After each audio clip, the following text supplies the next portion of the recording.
ఆయన ఉద్దేశము నెరవేరేదాకా ఆయన మనశ్శాంతి ఉన్నదే అనుకుంది. విడిచిపెట్టు.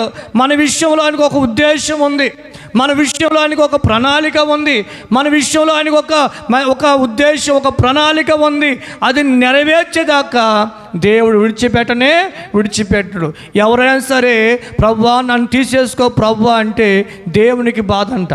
కొంతమంది కష్టం రాగానే, బాధ రాగానే, శ్రమ రాగానే ఏమంటే ఎందుకు ప్రభా ఈ జీవితం నాకు తీసేసుకుంటే బాగు కదా, తీసేసుకోవచ్చు కదా అని చెప్పేసి అంటే దేవుడు అంట ఆ మాటకి చాలా బాధ. ఎందుకంటే నిన్ను నన్ను ఒక పని మీద పంపించాడు ఆయన. నన్ను ఒక పని మీద పంపించాడు. ఆ పని నెరవేరకుండా నేను వెళ్ళిపోతామంటే మనది కరెక్ట్ కాదు కదా. ఒక పని మీద పంపించినప్పుడు ఆ పని పూర్తయ్యేదాకా మనం వెళ్తామనకూడదు. ఈరోజు చాలామంది దేవుణ్ణి ఏమనగలేకపోతున్నా అంటే ప్రభువా అసలు